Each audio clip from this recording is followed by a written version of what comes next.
बिस्मिल्लाहिर्रहमानिर्रहीम। अस्सलाम वालेकुम नाज़रीन, आप देख रहे हैं बोलता लाहौर। मेरा नाम राय साकिब है। नाज़रीन, आज का पहला टॉपिक डॉलर और डॉलर की उड़ान। इसको कुछ भी आप रंग दे लीजिए, किसी भी किस्म की हेडलाइन निकाल लीजिए, पंच लाइन इसमें से निकाल लीजिए, लेकिन डॉलर आज 310 रुपये से भी ऊपर ओपन मार्केट में लाहौर में फ़रोख्त होता है। अब इसके साथ होता क्या है डॉलर के साथ, और मैं उसका बैकग्राउंड थोड़ा सा आपको देता हूँ कि डॉलर की क्या क्या प्राइसेस रही हैं एट व्हाट टाइम, और फिर एकदम फ्लाइट पकड़ने की रीज़न आज इसके ऊपर डिस्कस करेंगे कि कोई कंट्रोल हो क्यों नहीं रहा, why it's uncontrollable at this time.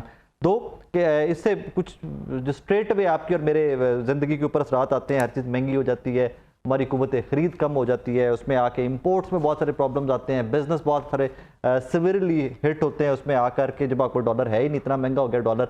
बहुत सारे स्टूडेंट आज भी इवन कंप्लेंट कर रहे थे, इंटरनेशनल स्टूडेंट जिन पाकिस्तानी स्टूडेंट ने बाहर पढ़ने जाना है, कि जी फीसें जमा करवानी है, डॉलर मिल नहीं रहा मार्केट से, मनमांगे रेट के ऊपर लोग बेच रहे हैं, and that's how it is. बहरहाल मैं डॉलर का थोड़ा सा बैकग्राउंड दे दूं, इसके ऊपर राज साहब ने थोड़ी सी मेहनत की है, आज रिसर्च निकाली है, so let's talk about that. 1947 में जी पाकिस्तान के गजट ऑफ पाकिस्तान के मुताबिक एक डॉलर 3 रुपये का था। आज़ादी के करीबन 7 माह 15 दिन के बाद 1 अप्रैल 1948 को पाकिस्तान ने अपनी करेंसी का इजरा करके माली और तजारती तौर पर माली खुद मुख्तारी का आगाज़ किया। फिर 1 जुलाई 1948 को स्टेट बैंक का क़याम अमल में आया, जिसके बाद पाकिस्तान एक्सचेंज का कंट्रोल मरकजी बैंक ने संभाल लिया। इसी तनाजुर में 1947 से अक्टूबर 1958 तक एक्सक्यूज़ मी जमहूरी और फिर 1971 तक फौजी हुकूमत का जायज़ा लिया जाए तो मालूम होता है कि सियासी और मुआशी उतार चढ़ाव के बावजूद इन अदवार में रुपये की कदर बहुत बेहतर रही है। रुपया बहुत स्टेबल रहा है 1971 तक। सकूत ढाका के बाद 11 मई 1972 को भुट्टो दौरे हुकूमत में डॉलर की कीमत 4 रुपये 70 पैसे से बढ़कर 11 रुपये मुकर्रर गई। 4 रुपये से बढ़ी 11 रुपये तक गई। इसी दौरान मामूली रद्दोबल जारी रहा और जुलाई 1977 को पीपी के पहले दौरे हुकूमत के इख्तिताम तक डॉलर 9 रुपये 90 पैसे का रहा।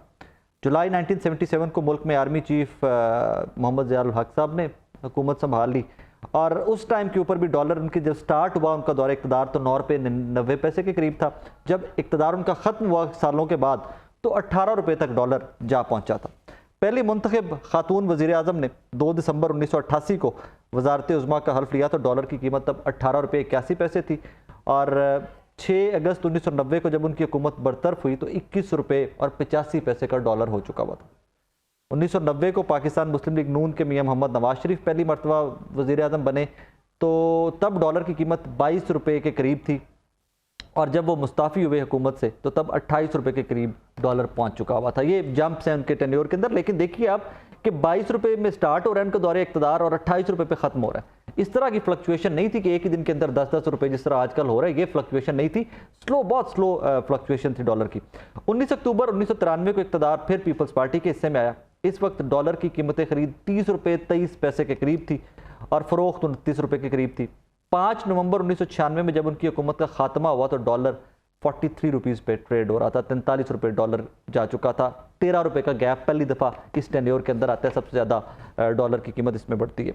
फरवरी 1997 नवाज शरीफ दूसरी दफ़ा इक़्तिदार में आते हैं, डॉलर 41 रुपये का है, और जब 99 में हुकूमत की उनकी ख़त्म होती है तो तब डॉलर 41 रुपये 5 पैसे इसी ऊपर नीचे ही डॉलर रहता है। लेकिन एट द सेम टाइम जब हुकूमत ख़त्म हो रही है तो 54 रुपये पे जाके फ़रोख्त हो रही है, 41 से 54। 99 को परवेज़ मुशर्रफ साहब आते हैं, उसके बाद डॉलर का आपको पता है रेला आया था, बड़े डॉलर आए थे पाकिस्तान के अंदर एट दैट टाइम। कीमत फ़रोख्त 54 रुपीज़ है, और जब 2008 में उनकी हुकूमत ख़त्म होती है तो तब डॉलर 63 रुपीज़ पे है। 99 टू 2008 तकरीबन 9 साल, और डॉलर की कीमत 54 रुपीज़ से स्टार्ट होती है और 63 तकरीबन ये कोई 9 रुपये डॉलर की कीमत में भी फ्लक्चुएशन आती है। इसी तरह ये टेन्योर मामला चलते आते हैं। 2008 को यूसुफ रज़ा गिलानी साहब आ जाते हैं, 62 रुपये इनके दौरे इक़्तिदार में स्टार्ट के अंदर डॉलर है, और इसी तरह आगे चलते चलते इस एंड में आके मार्च 2013 पे आ जाएगी, 8 से 13 पे फास्ट फॉरवर्ड पे आ जाएगी तो डॉलर तकरीबन 99 रुपीज़ का हो चुका है इस टाइम के अंदर। 2013 से 18 फिर मुस्लिम लीग दौरे इक़्तिदार में आ जाती है, नवाज शरीफ साहब फिर आ जाते हैं, और 99 रुपीज़ से स्टार्ट होता है डॉलर, और जब इनकी हुकूमत ख़त्म होती है तो डॉलर 115 रुपये तक जा चुका हुआ। अगस्त 2018 को तहरीक इंसाफ के चेयरमैन वज़ीर आज़म बनते हैं पहली दफ़ा। डॉलर उस टाइम के ऊपर 122 रुपये के करीब फ़रोख्त हो रहा है, और उसके बाद 3 साल 9 माह के बाद 10 अप्रैल 2022 को उनकी वज़ारत उज़्मा ख़त्म होने पर डॉलर 186 रुपये पे जा पहुँचा। सबसे ज़्यादा डॉलर की कीमत इस टेन्योर के अंदर बढ़ती है 3 साल 9 माह में। उसके बाद 16 माह का दौरे इक़्तिदार पीडीएम का है और इसमें है ये 186 से डॉलर उड़ान बढ़ता है और ये 285 पे जा रुकता है। तो ये रिकॉर्ड पिछला भी तोड़ देती है पीडीएम की गवर्नमेंट जो है, शहबाज शरीफ साहब की गवर्नमेंट, वो भी रिकॉर्ड तोड़ देती है। अब इसके बाद डॉलर के साथ क्या हो रहा है वो आपके सामने है कि केयर टेकर गवर्नमेंट आती है, तो केयर टेकर गवर्नमेंट आने के बाद अब आज की तारीख में डॉलर 310 रुपये प्लस माइनस है, कहीं पे 300 रुपये तो स्ट्रेट वे क्रॉस कर गया हुआ है। और इससे फर्दर वो जो मैं पहले बता चुका हूँ कि आप इसमें प्रॉब्लम्स कितने आएंगे, इश्यूज़ क्या क्या आएंगे, वो मैं आपको पहले बता चुका हूँ। अपने मेहमानों का तारुफ करवा दूँ। अशरफ मेहताब साहब हैं, चीफ रिपोर्टर नई बात के, मेरे साथ स्टूडियो में मौजूद हैं। आसिफ बेग साहब हमें स्काइप पे ज्वाइन करेंगे, माहिर मुइशत हैं।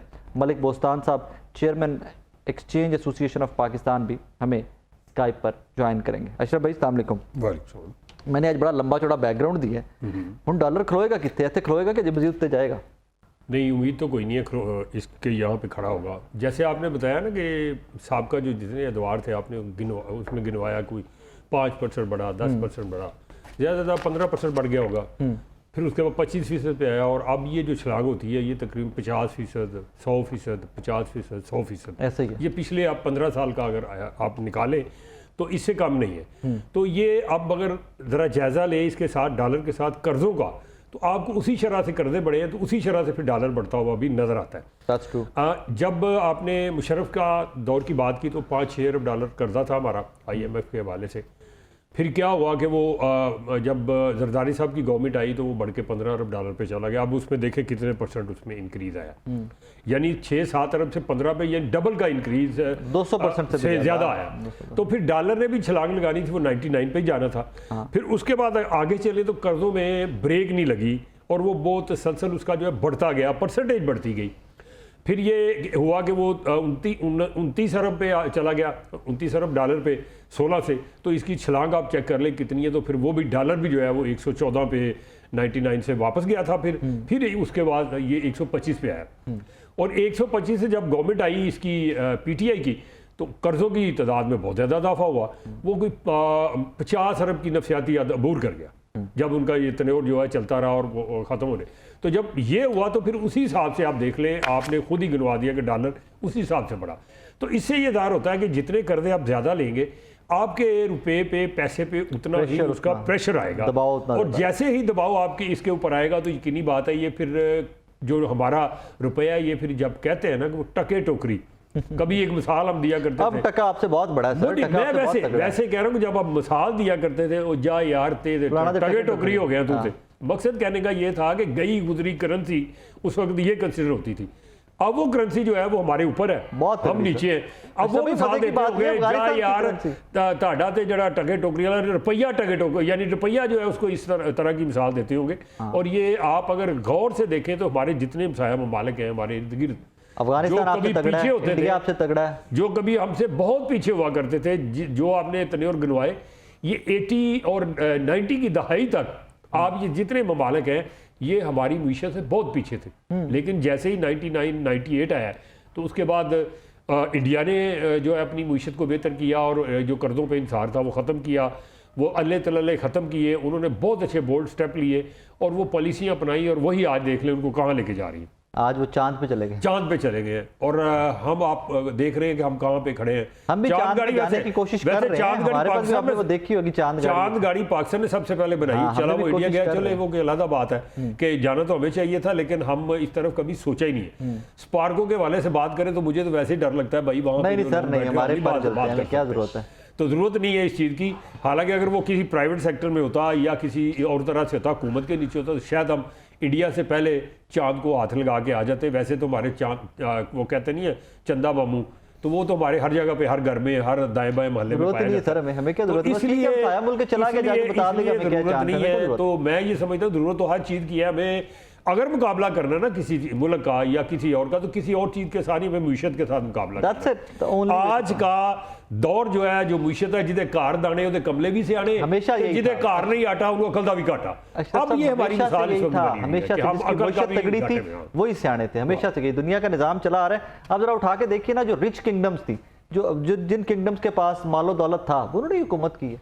गरीब आदमी कैसे हुकूमत कर सकता है, वो कैसे रूल कर सकता है? सही बात है। इसका पहला पैरामीटर, ये पहली रिक्वायरमेंट ही दौलत है। आपकी बात ही दूसरा मुल्क उस वक्त सुनता है कि जब आपके पास भी कोई थोड़े बहुत पल्ले का पैसे हो, पल्ले कुछ होए, आपके पास इन्वेस्टमेंट आई हो, आपके अंदर जो ममालिक है वो आके सरमायाकारी कर रहे हैं, तो उनको भी आपका एहसास होगा, फिर आपकी वैल्यू जो है वो उस जगह पे जाएगी जो आप सोच रहे हैं। अगर आप इस तरफ नहीं जाएंगे तो ऐसा ही होता रहेगा, डॉलर आपको जूतियाँ मारता रहेगा, आपका रुपया जो है वो गिरता गिरता गिरता, बल्कि मैं क्या कहूँगा, नज़र से ही गिरता जाएगा। तो फिर क्या करेंगे आप? लिहाजा अगर हमें नज़र से उठाना है या करना है तो हमारे जो भी हुक्मरान आए उनको चाहिए कि वो अपने अल्ले तल्ले काम करें, अपनी जो लविश ज़िंदगी है उसको थोड़ा सा स्क्वीज़ करें। क्योंकि जब भी हम कहते हैं मुश्किल फैसले, तो अपने लिए नहीं वो लेते, वो मुश्किल फैसले दूसरों के, आसिफ बेग साहब आ गए। कभी कुर्बानी, कभी सुन लें, कभी वो कुर्बानी के नाम पे बकरा बनाते हैं गरीब को, हमारे जैसे लोगों को, आप जैसे लोगों को, और कभी वो मुश्किल फैसलों के नाम पे बनाते हैं।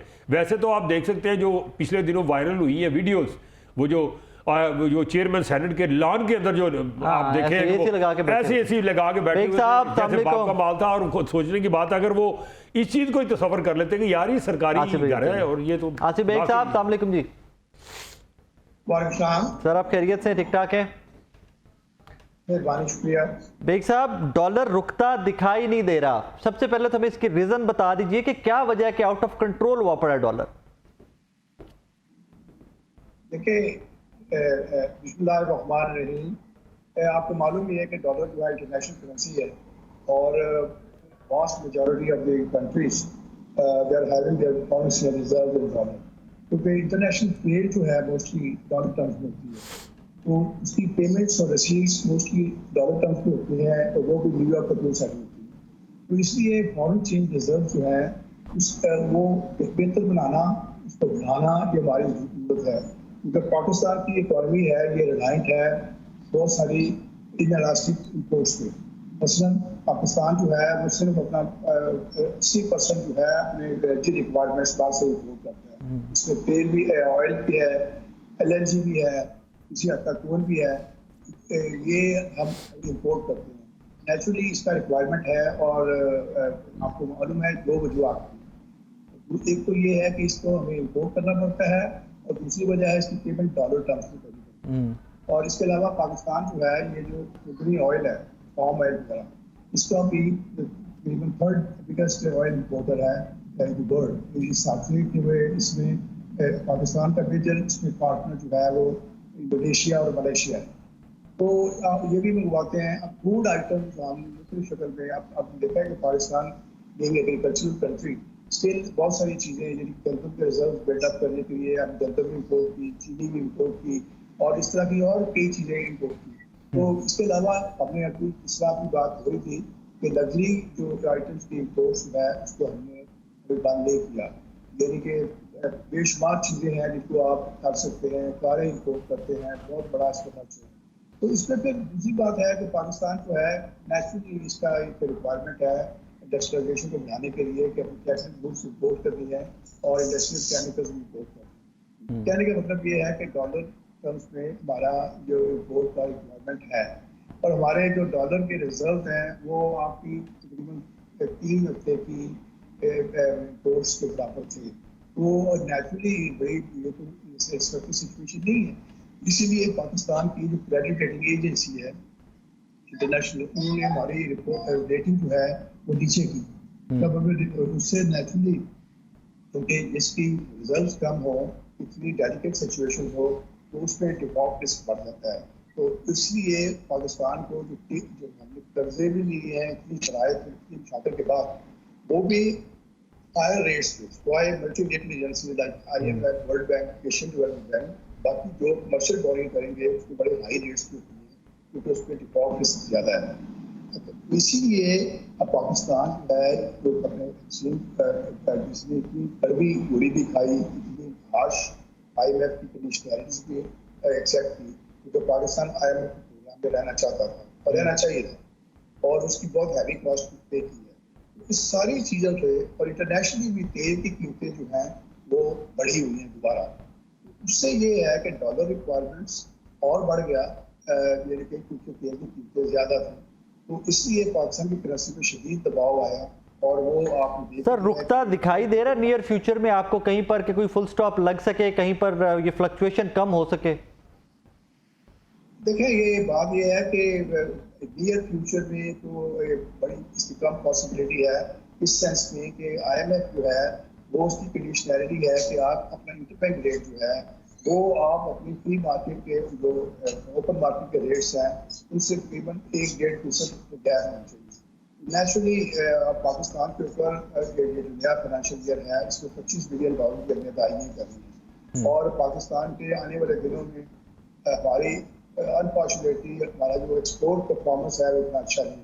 एक्सपोर्ट्स बड़ी मार्जिनली बढ़ रही हैं, एम्बिशियस टारगेट्स तो हैं कि इसमें हम IT पे एक्सपोर्ट्स बढ़ाएंगे लेकिन स्टिल स्माइलेबल।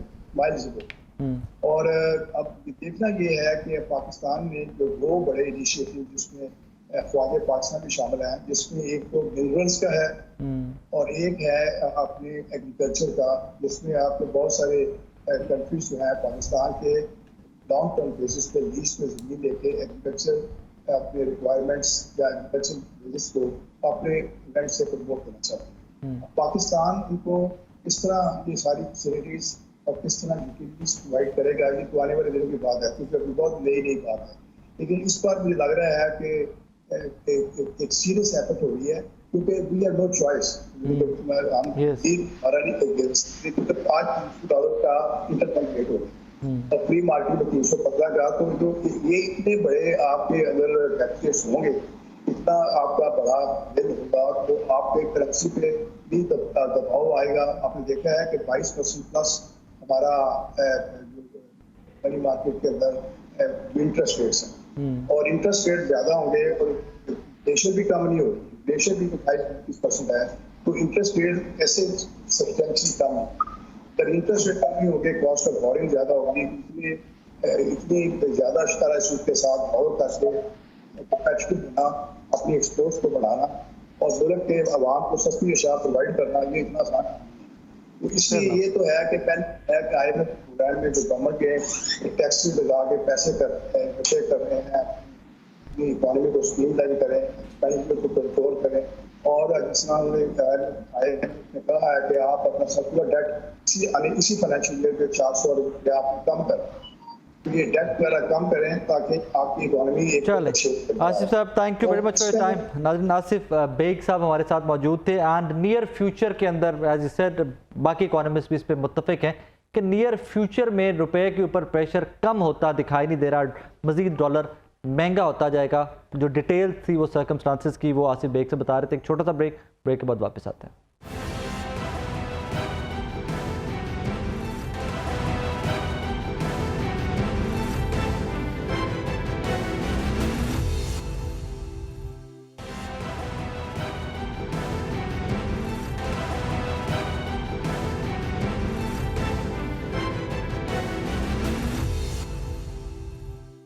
वेलकम बैक नाजरीन। मलिक बोस्तान साहब chairman exchange association of Pakistan ने मुझे स्काइप पर ज्वाइन किया है।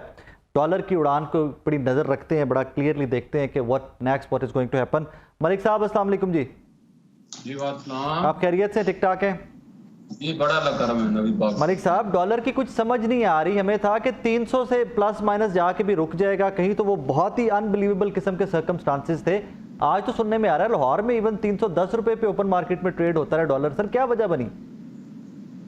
सबसे बड़ी वजह तो IMF है जिसने हमारी मती मार दी है। डॉलर की समझ किसी में नहीं आ रहा। उन्होंने ऐसा कड़ी शर्त लगा दी है इस मैदे के साथ कि हुकूमत को और स्टेट बैंक को पाबंद किया कि इंटरवीन भी नहीं करेंगे और डॉलर का रेट मार्केट से फॉलो करेंगे और वो भी ज्यादा से ज्यादा 100% नीचे रख सकते, उससे ज्यादा नहीं रख सकते। तो इस मैदे ने पाकिस्तान के हुकूमत के हाथों बांध दिए, लेकिन इम्पोर्टरों के हाथों खोल दिए। उन्होंने कार्टेल बना लिए बैंकों के साथ मिलकर और बड़े इम्पोर्टर जितने वो धड़ाधड़ LC उनकी खुल गई, छोटों की खुल ही नहीं रही और उनको जो है अंडर द टेबल डीलिंग हो रही है। पाकिस्तानी रुपये को तबाह करने में उनका बड़ा रोल है इम्पोर्टरों का। और ये मैं समझता हूँ हुकूमत को, मैंने आज भी स्टेट बैंक से रिक्वेस्ट की है कि आप डिजिटलाइज निज़ाम लेके आए इम्पोर्ट LC का, जो भी फर्स्ट कम फर्स्ट का हो। ये छोटा बड़े का सवाल ना हो, क्योंकि बड़ा मंगवाता है, छोटा जब मंगवाता नहीं है तो वो फिर उसको मजबूरन अपना महंगा माल उसको बेचता है, वो आगे फिर पब्लिक को महंगा बेचता है, तो सारा मौज आवाम पे आ जाता है और आवाम की चीखें नहीं करी इस वक्त। तो ये इस चीज़ों को बड़ी मार्टिंडा की ज़रूरत है और पाकिस्तान को, क्योंकि हमारी इम्पोर्ट का सिनेरियो देखें, जून में जो वो 3 अरब डॉलर थी, जुलाई में 4 अरब 10 करोड़ डॉलर होगी, और मैं समझता हूँ ये अगस्त में बढ़ के जो है 5 अरब से भी ऊपर चली जाएगी। तो ये पाकिस्तान के लिए नाकाबिले बर्दाश्त होगा अगर इम्पोर्ट को इस तरह फ्री हैंड दे दिया IMF के कहने पे, तो हम डॉलर कहाँ से लाएंगे, ये सोचने की बड़ी बात है। अच्छा मलिक साहब, इसकी ब्रेक कहाँ पे लगती है, आपको दिखाई दे रही है कुछ है कि ब्रेक भी कहीं पे लगेगी या ये फ्लाइट ऊपर ही जानी है? अब तो ब्रेकें फेल ही होगी, मेरे को लगता है कि ब्रेक सारा काम ही खत्म हो गया। अब तो ब्रेक लगाने वाला ड्राइवर ही नहीं है जी ब्रेकें लगाएगा, सारा तो हुकूमत ने जो है और IMF ने हुकूमत को बंद करके कहा ब्रेकें लगा ही नहीं सकते, ब्रेक फिर कहाँ से लगनी है। हाँ, वो स्टेट बैंक और गवर्नमेंट, वो रिसेंट एक स्टेटमेंट भी उनकी आ गई कि हमारे कंट्रोल में तो है ही नहीं, अब हमारे बस में कुछ नहीं है।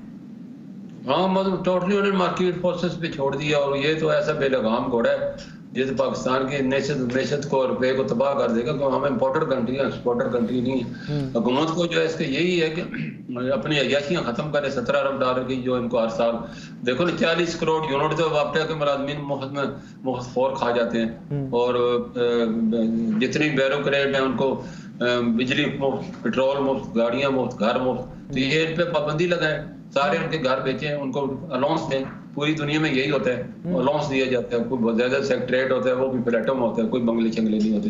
जिनके एक बंगले भी 2-2 एकड़ गए, 10-10 एकड़ गए, तो उसमें खर्चात बहुत ज्यादा होते हैं। तो ये सारी चीजें इनको वो ऑक्शन करके करें और छोटे छोटे सेक्रेटरेट बना लें, इनको घरों में पाबंद करें।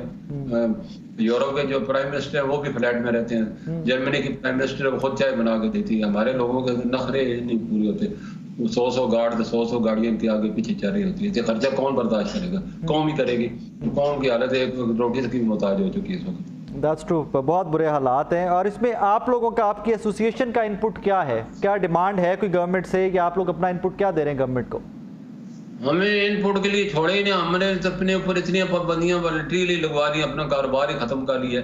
हमारा देखो ना, हमारे पास आप भी आते हैं, जितने भी आते हैं ऐसे आते हैं जैसे हम उन्होंने कोई बेचारे कोई हमसे कर्जा लेना है। इतने हम सवाल पूछते हैं, वीडियो उनकी बनाओ, उनकी पिक्चर लगाओ, बैठक करो, इतना किसी मुल्क में नहीं होता है। तो हमने इंटरेस्ट ऑफ कंट्री ये सारा बर्दाश्त के लिए अब तो ऐसी कोई चीज़ नहीं रहेगी जो हमने छोड़ी हो। ओवर कंप्लाइंस हो गए, और हमारे जो है उसका नतीजा ये लगा, लोग अब हमारे अकाउंटर पे आते नहीं है, वो out of book transaction black market में जाके करें बड़े धड़ामे के साथ। हमारा तो कारोबार ही टोटल 10% रह गए, 90% ब्लैक मार्केट में, हराम मार्केट में चला गया।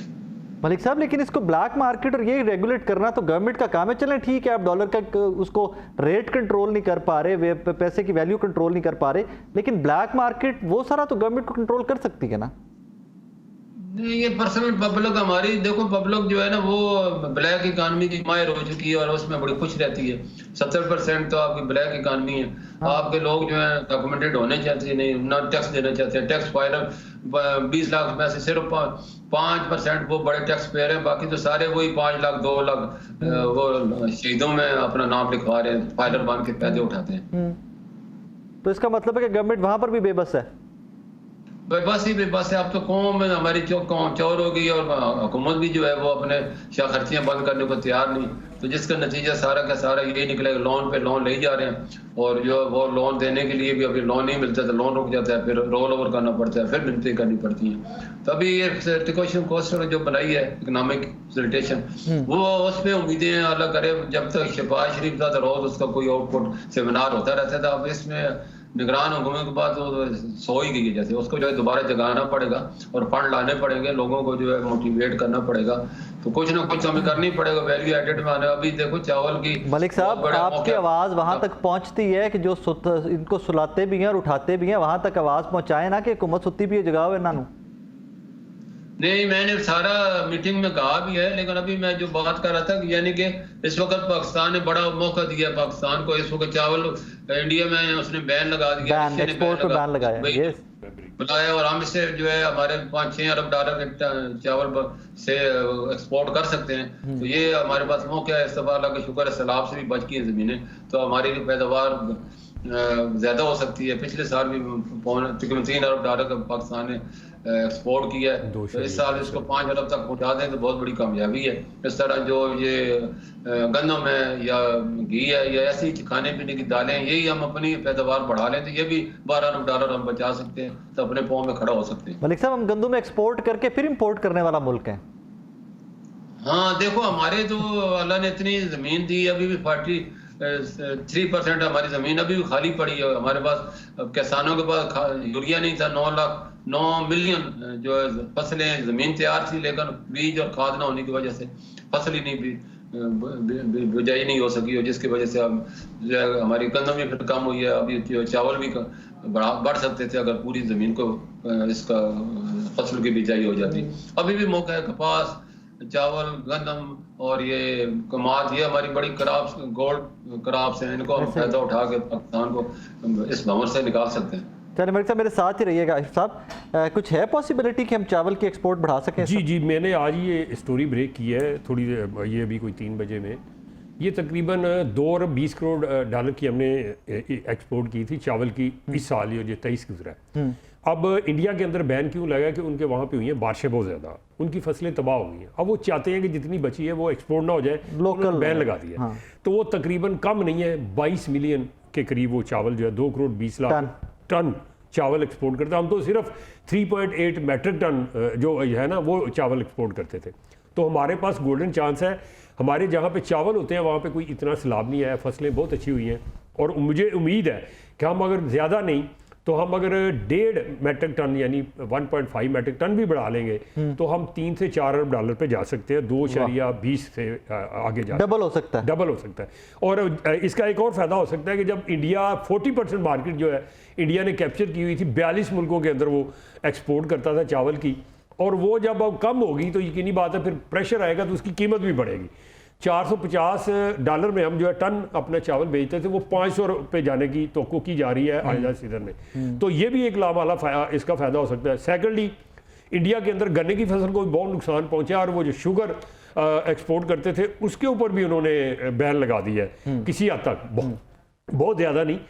और हमारे यहाँ जो इस वक्त स्टॉक है, गो के हमारी वो चीनी की कीमत वैसे ही बढ़ती जा रही है, वो आज खुद ही बढ़ा रहे हैं, स्टॉक बहुत ज़्यादा मौजूद है। अगर हमें उसके अंदर कोई थोड़ी इंटरफेयर करे हुकूमत और स्टॉक जो है वाकई वो उसको कैलकुलेट कर ले, तो हम जो है तकरीबन 2 अरब डॉलर के करीब की जो है चीनी भी एक्सपोर्ट कर सकते हैं, और हमारे पास स्टॉक भी मौजूद होंगे।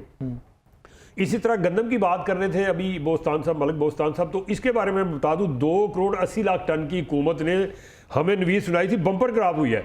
मुझे ये हैरानगी हो रही है कि 40 लाख टन सिर्फ पंजाब ने सेव की है, कोई पास्को ने कर ली, टोटल जो है सारे सूबों को बुलाएं तो 1 करोड़ के करीब इन्होंने सेव की होगी या रखी होगी।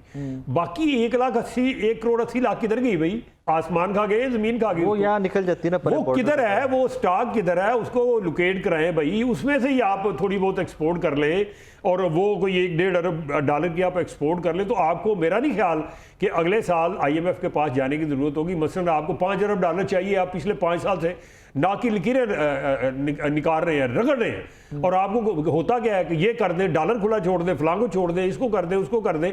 तो ये जो है, ये अगर इस तरफ तवज्जो दी जाए तो मेरा ज़ाती ख्याल है कि हम अगले साल जो ये माली साल जा रहा है इसके अंदर अगर हम अपनी फसलें इसको ज़रा मेंटेन कर लें, स्टॉक में चेक कर लें, उसके अंदर जो स्टॉक एक्स्ट्रा है उसको निकाल के हम एक्सपोर्ट कर दें और उसको एक्सपोर्ट कर दें, तो मेरा ज़ाती ख्याल है कि 5 से 6 अरब डॉलर थोड़े नहीं है, 5 से 6 अरब डॉलर हम ये 1, 2, 3 जो हमारी फसलें हैं थोड़ा थोड़ा करके इसमें से निकाल सकते हैं।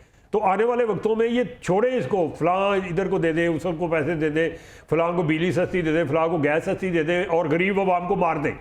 गरीब अवाम को मारने से बेहतर है कि आप फी एकड़ पैदावार की तरफ जाएं। दुनिया के अंदर अगर देखा जाए तो गंदम हमारी 35-36 एकड़ पे खड़ी है, हम उससे ऊपर जा नहीं, कहीं पे 30 है, कहीं पे 35, एवरेज उसकी जो है 40 से नीचे है। दुनिया जो है वह इसको 70-80 पे ले गई हुई है। इंडिया के अंदर भी ऐसी ही सूरत हाल है, तो हम क्यों नहीं हम जा सकते उसके उस तरफ? तो अगर आप फी एकड़ पैदावार ही बढ़ा के इसको कोई ज़्यादा नहीं तो 10, 15, 20 लाख टन जो है वो अगर गंदम बढ़ा लें और वो एक्सपोर्ट कर दें, चावल आपके बहुत अच्छे हो रहे हैं और मजीद होंगे। सिंध के अंदर जो हमारा नॉन बासमती चावल है लाखों एकड़ के ऊपर वो लगा हुआ है और अल्लाह का फजल है, फसल बहुत अच्छी है, अच्छी फसल है। वो ऑलरेडी एक्सपोर्ट हो रहा है और मुझे उम्मीद है जो लोग कर रहे हैं एक्सपोर्ट वो मजीद जोर लगाएंगे और इस मरतबा जो इंडिया की मार्केट छूटेगी उसको कैप्चर करेंगे और आने वाले वक्तों में मजीद उससे फ़ायदा उठा सकते हैं। तो डॉलर से मसला हल यही होगा कि आप अपनी एक्सपोर्ट को बढ़ाएं, मलिक साहब बरामदात को बढ़ाएं। आप अग्री करते हैं कि हमारे डॉलर को कंट्रोल करने का, पैसे के ऊपर दबाव कम करने का वाहिद ऑप्शन एक्सपोर्ट्स बढ़ाने के बस? अब बिल्कुल, कोई भी मुल्क एक्सपोर्ट देखो रीढ़ की हड्डी की हैसियत रखता है। एक्सपोर्ट कमजोर मुल्क कमजोर। आपको एक्सपोर्ट बढ़ाने के लिए वैल्यू एडेड प्रोडक्शन, पैदावार बढ़ानी होगी। पैदावार नहीं बढ़ाएंगे तो मेरे तरह मांगते रहेंगे। हम दो काम हमने करने काम, एक तो काम करना शुरू कर दे और एक मांगना छोड़ दे तो अपने कौम पे ना तो हमारी कौम काम करने को तैयार है। ऐसे काम ढूंढती है, काम चोर इतनी हो चुकी है कि जैसे डॉलर खरीद लिए तो उसको बैठ के रोज कैलकुलेट कर लिया, डॉलर बैंक में पैसे जमा करा के तो उसका सूद कैलकुलेट करता रहा, सोना ले लिया। तो ये सारी ऐसी चीजें हैं जो कि बगैर मेहनत के होते हैं। इस्लाम ने इसलिए इसको हराम करा दिए। कोई काम ऐसा बगैर मेहनत के नहीं होता, वो हराम है। तो हमें मेहनत करेंगे तो इसका सिला मिलेगा। तो हमें अल्लाह की जो हिदायत है उस पर हम अमल करें तो क्यों नहीं बरकत होगी। हमारी नौसूस इसलिए कि हम सारा सट्टेबाजी में इन्वॉल्व में वो काम करना चाहते हैं जिससे पैदावार नहीं बढ़े, लोगों को रोजगार ना मिले। ऐसे काम करो जिसके रोजगार के दरवाजे खुले और पैदावार भी बढ़े। That's true. मैं आपको ज़ाती तौर पे बता सकता हूँ कि मेरे कुछ दोस्त जिनके पास थोड़े थोड़े डॉलर पड़े हुए थे और वो बार बार एक दूसरे से डिस्कशन कर रहे होते हैं, अजय नहीं बेचना, अजय बहुत महंगा होना है डॉलर, अजय रेट बड़ा होते जाना है। तो ये सट्टेबाजी का हमारा वो एक मिजाज बन गया है पाकिस्तानियों का कि बस घर बैठे कोई दिहाड़ी लग जाए, जिस तरह आप कह रहे हैं, बस उसी दिहाड़ी पे गुजारा कर लें। 10 से 12 अरब डॉलर इस वक्त जो है होल्ड किए हुए हैं। होल्ड किए हुए हैं जो आप बात कर रहे हैं, थोड़े नहीं है। मलिक साहब, क्या वाकई आपके पास की फिगर है कोई इस किस्म का कि कितना मार्केट ने होल्ड किया हुआ डॉलर? देखो जी, बिल्कुल हमारे पास फिगर है। हमने पिछले 30 साल का जो डेटा है वो ये है कि तकरीबन 180 अरब डॉलर पाकिस्तानियों के ऑन रिकॉर्ड पाकिस्तानी बैंकों से गैर मुल्की बैंकों में ट्रांसफर हुई। मैं ऑन रिकॉर्ड डेटा बता रहा हूँ। हमारे कर्जे 130 अरब डॉलर है, 50 अरब फिर भी फालतू हैं। तो ये तो वो डॉलर है जो बाहर गए। इसका मैं फॉरेन एक्सचेंज की तो कोई कमी नहीं है, एतमाद की कमी है, मैनेजमेंट की कमी है। अगर हुकूमत लोगों को अपनों को एतमाद दे और उनको ये खौफ खत्म करे कि उनके डॉलर यहाँ तो फ्रीज हो जाएंगे या उनको जो है पूछ होगी, ये क्यों होगा? क्योंकि हुकूमत ने पिछले 3-4 साल पहले FDR FIS तमाम अकाउंट होल्डर को बुलाया जिन्होंने मार्केट से ऑफिशियल तरीके से डॉलर खरीदे और उनको 4-4 घंटे बैठ के लकीरें निकलवाई और उनको पूछे कहाँ से डब्बाई। जब आप उन्होंने ऑफिशियल चैनल से खरीदे तो आपको पूछने का तो कोई राइट ही नहीं है। स्टेट बैंक का या FFQ का काम है, अगर कोई किसी जगह वायलेशन हुई है तो उससे लोगों ने अपना डॉलर सारा बाहर ले गए। तो ये बदमाजी है, इसको प्यार मोहब्बत से और एतमाद के साथ अगर हम चाहें तो वापस आ भी सकते हैं।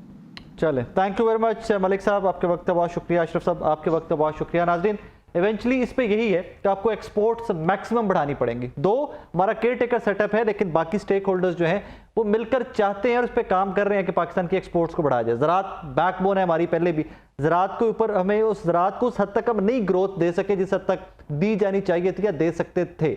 चलें, देर आए दुरुस्त आए। अभी भी चावल एक्सपोर्ट कर लीजिए, गोल्डन अपॉर्चुनिटी आ रही है। ये साल हमारे पास गोल्डन अपॉर्चुनिटी है क्योंकि इंडिया ने एक्सपोर्ट बंद कर दी है। आप गंदम एक्सपोर्ट पहले भी करते हैं, गंदम की फसल के ऊपर मेहनत कीजिए, प्रोडक्शन के ऊपर मेहनत कीजिए, प्रोडक्शन मैक्सिमम लीजिए, इंपोर्ट्स कम कीजिए, वरना डॉलर जो आज 310 पे था, ये मुझे कोई बैद नहीं है, मुझे ये कहने में कोई मान्यत नहीं कि 350 के ऊपर प्लस माइनस भी कहीं जा रहा हो, क्योंकि अब कंट्रोल ही कोई नहीं है ना। अब की अथॉरिटी ही नहीं रहेगी इस तरह की आपकी डॉलर की कीमत के ऊपर कि आप उसको रोक सकें। एक छोटा सा ब्रेक लेते हैं। ब्रेक के बाद जहां पर नेगेटिविटी है, जहां पर बहुत सारी नेगेटिव खबरें हैं, वहीं पर पॉजिटिव चीज़ें भी इस मुल्क के अंदर हो रही हैं, उन पर बात करते हैं। एक छोटा सा ब्रेक, मेरे साथ रहिएगा।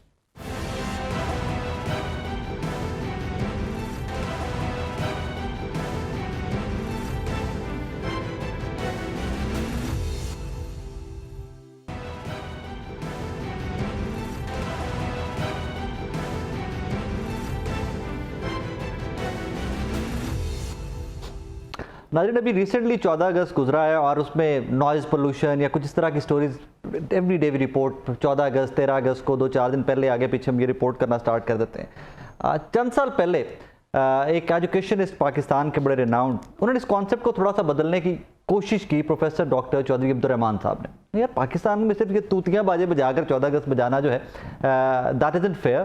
पाकिस्तान के अंदर बहुत अच्छे अच्छे स्टार्स हैं, बड़े एंटरप्रेन्योर्स हैं, बहुत अच्छे अच्छे स्टार्टअप्स हैं, स्टूडेंट्स हैं, यूनिवर्सिटीज़ हैं, एकेडमिया के लोग हैं, क्यों ना उनको हाईलाइट करके, प्रमोट करके हम पाकिस्तान का जो एक्चुअल ब्राइटर फेस है, जो ब्राइटर इमेज है, उसको उजागर करें। तो उन्होंने एक सिलसिले का आगाज़ किया और वो सिलसिला पहले तो 14 अगस्त से पहले वो एक एग्जीबिशन रखी जाती थी, but this year plus minus dates होती रहती हैं, बट इवेंट इज़ देयर, हर साल का इवेंट बन गया हुआ है। उस इवेंट के बारे में थोड़ी सी मैं रोशनी डालना चाहूँगा, थोड़ा सा आपको अपडेट करना चाहूँगा कि what is going to happen, dates क्या हैं, क्या क्या होगा इस दफ़ा, और वो इवेंट है क्या इटसेल्फ। वो जो रेलेवेंट लोग उस इवेंट से जुड़े हुए हैं, मैंने आज उनको रिक्वेस्ट की है, मेरे साथ स्टूडियोज़ में मौजूद हैं। मुर्तज़ा नूर साहब हैं जी, एग्जीक्यूटिव डायरेक्टर हैं एपसेप के, मेरे साथ स्टूडियोज में मौजूद हैं। मोहम्मद हसीब अहमद साहब हैं, कॉम्सटेक के प्रोग्राम ऑफिसर हैं। आप दोनों मेहमानों का बहुत शुक्रिया। मुर्तज़ा नूर साहब, लेट्स स्टार्ट विद कॉम्सटेक। कॉम्सटेक है क्या? देखें, जो कॉम्सटेक है ये जो हमारी ऑर्गेनाइजेशन ऑफ इस्लामिक कॉन्फ्रेंस है उसका एक ज़ेली इदारा है, जिसका बुनियादी तौर पे मकसद ये है कि साइंस एंड टेक्नोलॉजी और हायर एजुकेशन को प्रमोट किया जाए ना।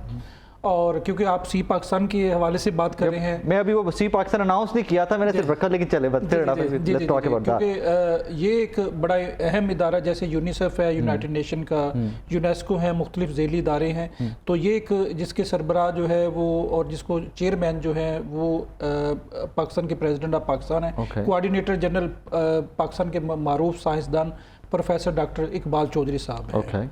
तो क्योंकि आज हम सी पाकिस्तान के हवाले से बात कर रहे हैं, तो सी पाकिस्तान में इस दफ़ा पहली दफ़ा जो है ये एक इंटरनेशनल जो डेलीगेशन है, जिसकी बहुत बड़ी तादाद यहाँ पे पार्टिसिपेट कर रही है, और कोई एजुकेशन सेक्टर में, और स्टार्टअप्स की भी बहुत बड़ी तादाद इस दफ़ा इंटरनेशनल स्टार्टअप्स भी इसमें पार्टिसिपेट कर रहे हैं, जिससे ये होगा कि जो हमारे पाकिस्तानी स्टूडेंट्स हैं, पाकिस्तानी जो यूनिवर्सिटी से लोग हैं, उनको भी इंटरनेशनल लेवल पे क्या काम हो रहा है, एक्सपोजर भी मिलेगा, एक एक्सपीरियंस शेयरिंग भी होगी, और जो पाकिस्तान का इमेज है इंटरनेशनल कम्युनिटी में वो भी अच्छे तरीके से जाएगा।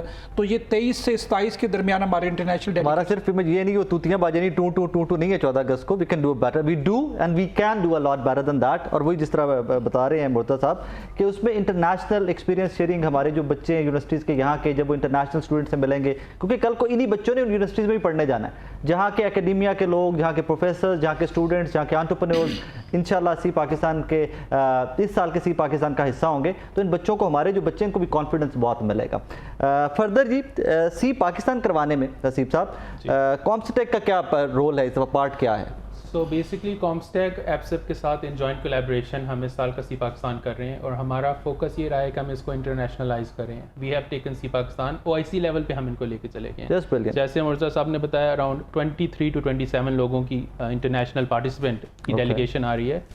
जस्ट टू ऐड ऑन, जिसमें से 10 इंटरनेशनल स्टार्टअप्स हैं, और ये डिफरेंट कंट्रीज से आ रहे हैं। हमारे पास स्टार्टअप्स युगांडा से आ रहे हैं, ईरान से आ रहे हैं, इंडोनेशिया, मलेशिया, और हमारे पास और फर्दर पार्टिसिपेंट्स भी आ रहे हैं। तंजानिया से स्टार्टअप है, कीनिया से लोग आए हुए हैं।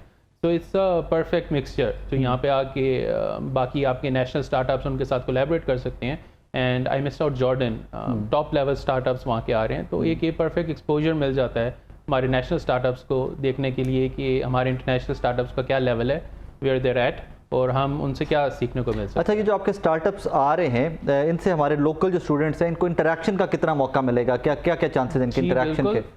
हमारे जो स्टार्टअप्स हैं वो यहाँ पे अब मेन एक्सपो, जैसे कि आपको पता है, ऑन द 26, तो ये 2-3 दिन पहले आ गए हैं। अभी ये आपस में इनकी नेटवर्किंग हो रही है। ऑन द डे 26 को इट विल बी 100 स्टार्टअप्स, जिसमें से अराउंड 80 नेशनल हैं और 20 इंटरनेशनल हैं। तो ये सारे दिन वहाँ पे प्रेजेंट होंगे, दिल गेट टू इंटरेक्ट, एक दूसरे को पिच प्रेजेंटेशंस करेंगे, और उसके बाद हम वहाँ पे हैं टू हेल्प देम नेटवर्क, जो उनकी रेलेवेंट चीज़ है, जो रेलेवेंट स्टार्टअप्स एक दूसरे को लगता है कि हम म्यूचुअल कोलैबोरेशन कर सकते हैं, उनको we are there to help them. I think I remember last year भी हमारे कुछ स्टार्टअप थे, they went international. Last year के कुछ स्टार्टअप भी लोकल थे हमारे पाकिस्तान के, बट दे वेंट इंटरनेशनल, उनको भी कोलैबोरेशंस मिल गई थी बाद में। Even at the national level अभी सी पाकिस्तान ने प्रॉपर रीजनल राउंड्स किए हैं। सो जो 80+ स्टार्टअप्स प्रेजेंट करेंगे on the expo, they are the best in Pakistan, and they are presenting there with the best in the OIC member states जिनको हमने reach out किया। Fair enough। और इस दफ़ा ओवरऑल OIC के सारे क्योंकि अगला है कि हमारे कॉन्सर्ट्स में कितने लोग हैं, कितने मेंबर्स हैं, और वो सारे इस दफ़ा आ रहे हैं, जितने OIC के मेंबर्स हैं उन तमाम ममालिक से आ रहे हैं स्टार्टअप्स। जी देखें, ये रिप्रेजेंटेशन तो ओवरऑल तमाम कॉन्टिनेंट्स की है, ठीक है ना, जिसमें हम अफ्रीका, एशिया, मिडल ईस्ट, जितना भी है, जहाँ जहाँ पे OIC के कंट्रीज़ हैं, टर्की से हमारे पास है यहाँ पे, इवन इसके अलावा रशिया से भी हमारे पास है, जो वहाँ से भी है। और ये फर्स्ट राउंड में तो तकरीबन बहुत ज़्यादा हमारी पार्टिसिपेशन थी। अब उसमें से जो शॉर्ट लिस्ट होकर आए हैं तो ये यानी this is a new thing which has been added to the ये हमारी सी पाकिस्तान एक्सपो, जिसमें हम जो है इस दफ़ा समझ लें कि ये आप एक इंटरनेशनल एडिशन बन चुका है। अब ये जो ब्रांड है वो इंटरनेशनल लेवल पे चला गया है। तो यही अब्दुर्रहमान चौधरी साहब की भी एक विजन था, और इकबाल चौधरी साहब जो कोऑर्डिनेटर जनरल हैं कॉम्स्टेक, उनका भी यही था कि ये अगर एक सक्सेस स्टोरी है पाकिस्तान की तो हम इसको इंटरनेशनल लेवल पे ले जाएं, और हम बताएंगे पाकिस्तान के जो नौजवान हैं उनमें कितना टैलेंट है, कितना उनके पास वो है, और एक अच्छे तरीके से अगर इनको प्लेटफॉर्म फराहम किया जाए तो ये they can do wonders in every field of life. Of course they can. Last year as a request you, मैं बता रहा था आपको कि लास्ट ईयर के भी हमारे कुछ स्टार्टअप थे, उनको इंटरनेशनल कोलैबोरेशंस लास्ट ईयर भी मिली थी। तो मतलब टैलेंट तो इतना है, उस टैलेंट को सिर्फ प्रमोट करना या जो सही प्लेटफॉर्म है वहां तक पहुंचाना मकसद है। असल तो ये देखिए कि हम उनको अपॉर्चुनिटी कितनी देते हैं, अपॉर्चुनिटीज़ की कमी होती है, प्लेटफॉर्म्स की कमी होती है। तो सी पाकिस्तान ने यही, हम देखें हमारी 2/3 जो इस वक्त आबादी है वो नौजवानों पर मुश्तमिल है। हमें उनको पॉजिटिवली इंगेज करना है, और see Pakistan is the best way कि how to utilise their abilities, how to effectively करना उनकी पॉजिटिव एनर्जी को चैनल करना। और फिर आप ये भी कर सकते हो। जी, इसमें फिर वर्कशॉप्स भी हैं। जैसे मैंने बताया कि 23 से लेकर 27 तक ये पूरी की पूरी इनकी इंगेजमेंट है, बूट कैंप है, इसके अलावा एंटरप्रेन्योरल एजुकेटर्स समिट है, उसमें भी हमारे जो इंटरनेशनल पार्टिसिपेंट्स हैं उनकी बहुत बड़ी तादाद है। और इसमें सबसे अच्छी बात ये कि इसमें पाकिस्तानी जो प्राइवेट सेक्टर है उसने ये भी शो केस किया है कि दे कैन यानी कि इतनी बड़ी लीडिंग रोल अगर थोड़ा सा उनको बूस्ट अप किया जाए तो private sector can do wonders in the every sector, ठीक है ना। तो ये प्राइवेट सेक्टर यूनिवर्सिटीज़ एसोसिएशन जो है, जिसका बुनियादी तौर पे मकसद भी यही था कि हम ना सिर्फ हायर एजुकेशन को प्रमोट करें, बल्कि हमने पाकिस्तान की इमेज बिल्डिंग भी बहुत अच्छे तरीके से, अभी टर्किया में हमारा सबसे बड़ा डेलीगेशन गया था जिसको अब्दुर्रहमान चौधरी साहब ने ही वो हेड किया था। वहाँ पर हमने वहाँ पर जो ज़लज़ला ज़दा इलाके थे वहाँ पे भी हमने सपोर्ट किया, और हमने वहाँ पे एक पाकिस्तान का फर्स्ट एवर पवेलियन इस्टेब्लिश किया गया टर्किया में। तो ये इस तरीके से यानी ये कि इंटरनेशनलाइजेशन की तरफ, क्योंकि ये भी एक बहुत इंपॉर्टेंट कंपोनेंट है जो कि पाकिस्तान में मिसिंग था कि हम इंटरनेशनलाइजेशन की तरफ जाएं। और हमारे पास अब अच्छी बात ये है कि इंटरनेशनल स्टूडेंट्स भी आ रहे हैं, तो ये हमारी एक स्ट्रेंथ में भी इजाफा होता जा रहा है। और अच्छा, इसमें ये तो स्टार्टअप्स हैं, एंटरप्रेन्योर्स हैं, उनकी बात कर रहे हैं हम। एजुकेशन में अगर हायर एजुकेशन के लिए हमारी यूनिवर्सिटीज़ के बच्चे वहाँ जाना चाहते हैं, वहाँ के हमारे पास आना चाहते हैं, उनके लिए भी कोई प्रोग्राम है, उनके लिए भी कोई आपने रखा हुआ गाइडलाइन? जी, ऑलरेडी जो है सुपीरियर यूनिवर्सिटी है और दूसरी कई काफ़ी यूनिवर्सिटीज़ हैं, उनका एक उनमें ये अब उन्होंने एक मॉडल किया हुआ है कि कुछ सेमेस्टर्स आप ट्रांसफर प्रोग्राम, जी एक सेमेस्टर 2 सेमेस्टर के लिए बेस्ट प्रैक्टिस जो वहाँ पे जाएं, तो वहाँ से आप लर्न कर आएँ। दूसरा देखिए यहाँ पे अब जैसे असीब ने भी बताया कि हमारे पास एक इंटरनेशनल यहाँ पे यूनिवर्सिटीज़ आ रही हैं, तो ये मकसद सिर्फ यहाँ पे ये नहीं होगा कि वो स्टार्टअप्स में एक कोलैबोरेशंस क्रिएट हो रही हैं, ठीक है ना। और हर यूनिवर्सिटी ये चाह रही है कि पाकिस्तानी यूनिवर्सिटीज़ के साथ जो इंटरनेशनल यूनिवर्सिटीज़ आई हैं कि हम कोलैबोरेट करें। आज भी कुछ MOU साइन हुए हैं, तो ये 3-4 दिन काफ़ी यानी प्रैक्टिकल लेवल पे कुछ हमारा अफ्रीकन लाइन्स है वो उनके लोग आए हुए हैं, वो उनका सेकंड विजिट है, वो फॉलो अप के लिए आए हैं कि पहले जो हमने एक कोलैबोरेशन क्रिएट की थी, अब फर्दर उसको कैसे स्ट्रेंथ किया जा सकता है। और सबसे अच्छी बड़ी बात है कि पाकिस्तानी यूनिवर्सिटीज़ जो है ना बड़ा ओपनली उनको वेलकम भी कर रही हैं। किसी जगह पे हमारा भी ये ख्वाब था कि बजाय हमारे बच्चे बाहर के बच्चे हमारे आए, तो ये एक बड़ा प्लेटफॉर्म बन गया है। और अब जो हमारे पास मिडिल ईस्ट है, अफ्रीका है, दूसरे जो कॉन्टिनेंट्स है, वहाँ से हमारे पास यहाँ पे स्टूडेंट्स आ रहे हैं। और ये भी एक क्लोज कोलैबोरेशन हुई है कॉम्स्टेक की और एप्सप की, जिसके तहत ये इंटरनेशनल स्टूडेंट्स की बहुत बड़ी तादाद पाकिस्तान में आ रही है। That's brilliant news, that's huge reason कि as you said earlier कि अमेरिका, बरतानिया हम लोग जा रहे होते थे पढ़ने।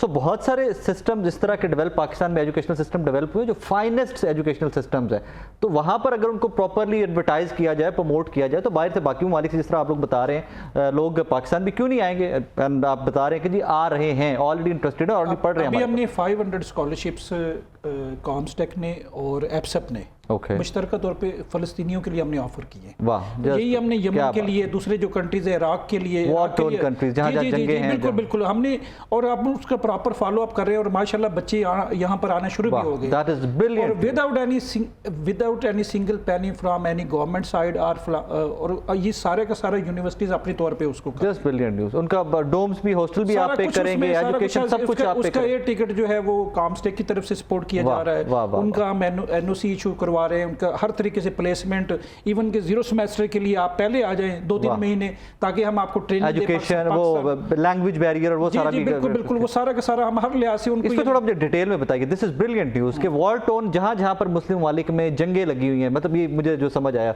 उन ममालिक के बच्चों के वो भी हैं, उनमें वो भी बच्चे हैं जो कि मुस्लिम मिनॉरिटीज़ हैं, जिन ममालिक में मुस्लिम मिनॉरिटीज़ हैं, और ख़ास तौर पे जो हमारे फ़लस्तीनी इराक सीरिया के जो बच्चे हैं, इनके लिए तो हमने ये सारा कुछ, और यमन के लिए भी हमने स्पेशल प्रोग्राम लॉन्च किया हुआ है, और वो बच्चे माशाल्लाह आ भी चुके हैं। और ये सिर्फ ये नहीं कि हमने लॉन्च किया है, हम उसका एग्रेसिवली फॉलो अप भी कर रहे हैं, और वो बच्चे माशाल्लाह, अब देखिए वो पाकिस्तान का भी एक बड़ा अच्छा इमेज लेके जा रहे हैं। और अब लास्ट टाइम हम फ़लस्तीनी एम्बेसी में गए थे, तो एम्बेसडर के पास अल्फाज नहीं थे, को कहते हम आपका शुक्रिया किस तरीके से अदा करें। ऑब्वियसली इट्स ह्यूज डेवलपमेंट के देखिए ना, कि जहाँ पर एजुकेशन का और उनका पूरा जो उनका अपना इंफ्रास्ट्रक्चर है वो तबाह बर्बाद हुआ पड़ा है, अपन बच्चों को अपॉर्चुनिटीज़ दें और फ्यूचर को ग्लोरीफाई करने की अपॉर्चुनिटीज़ दें, उससे बेहतर क्या हो सकता है। ऐसी लास्ट में मुझे ये बताइए, इमेज बिल्डिंग पाकिस्तान की, जो मुझे इसका जो जब चेयरमैन साहब से बात हुई, जब प्रोफेसर डॉक्टर चौधरी अब्दुर्रहमान साहब बता रहे थे कि स्टार्ट में कि जी this is what I want to do, तो उसमें जो मुझे बैकवर्ड समझ आई कि उनका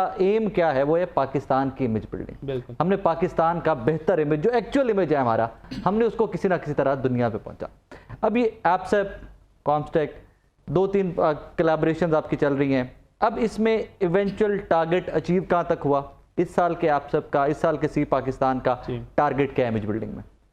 जैसे आपने कहा, image building is utmost important। Pakistan के लिए globally we know we have had a rough history, जिसकी वजह से हमारी ग्लोबल इमेज थोड़ी सी डाउन है। टेररिज्म हिट कंट्री थे, सो ऑब्वियसली हमारी so this is a perfect platform for fixing our image. और ये मैंने पर्सनली नोटिस किया है, when we have delegations coming to Pakistan, जो आते हैं स्टूडेंट्स हों या वहाँ के वाइस चांसलर्स हों, जब वो आते हैं एक डिफरेंट इंप्रेशन होता है, और जब वो जाने लगते हैं वो खुद बताते हैं कि सॉरी, हम एक डिफरेंट इमेज लेके आए, एंड व्हाट इज दिस, एक ब्यूटीफुल जाते हैं। अभी हमारे पास डेलीगेशन आई है, there in the beautiful city of Lahore, and हम भी जब ट्रैवल करते हैं we are impressed by Lahore, obviously they look at it and they are saying कि ये तो एक कम्प्लीटली डिफरेंट सिनेरियो जो हमने सुना था। तो ये इमेज बिल्डिंग के लिए बहुत अच्छा है। और जैसे मुर्तज़ा साहब ने बताया, हम बहुत सारे प्रोग्राम्स लॉन्च कर रहे हैं, जैसे इन्होंने पैलेस्टाइन का बताया, यमन का बताया, अफ्रीका को भी टारगेट कर रहे हैं आप सबके साथ मिलकर, नाइजीरिया, सोमालिया, इनके साथ स्पेशल प्रोग्राम्स लॉन्च कर रहे हैं। हमने ऑल्सो एक प्रोग्राम लॉन्च किया था, साइंस इन एग्जाइल, कि जो साइंटिस्ट हैं जो रेफ्यूज में हैं दूसरी कंट्रीज़ के अंदर, अफगानिस्तान, सीरिया, यमन से, वो इस प्रोग्राम के अंदर आएँ पाकिस्तान में और अपनी further studies, post doc research करें, यहाँ पे फर्दर पढ़ें, देखें। So I think this is perfect, और ये एक बेस्ट प्लेटफॉर्म है जिससे हम बाकी लोगों को ला के we can show them the true image of Pakistan, और फिर वो हमारे एम्बेसडर्स बनेंगे, और जब वो बाहर जाएंगे वो शो करेंगे। Because this is very important. मैंने खुद, my education is from London, तो मैं जानता हूँ कि बाहर जाके परसेप्शन जो है दैट इज़ कम्प्लीटली डिफरेंट बाकी लोगों के पाकिस्तान।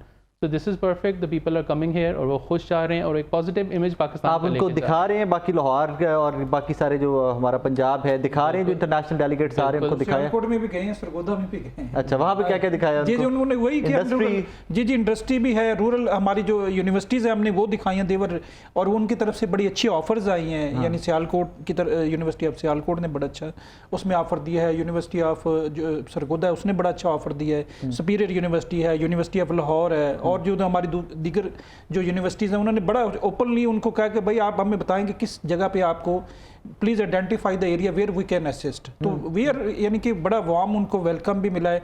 अब इसलिए वो जब हम कहते हैं कि वो जाते हुए इसलिए कहते हैं आते हुए रोते और जाते हुए रोते, आते हुए उनको बताया जाता है कि जैसा इमेज है, हाँ। लेकिन जाते हुए इसलिए रोते हैं कि हम जिस इस मुल्क से जा रहे हैं, जितना हमें यहाँ से मोहब्बत मिली है, तो हमारे पास अल्फाज नहीं है कि हम इसको बयान कर सकें। Fair enough.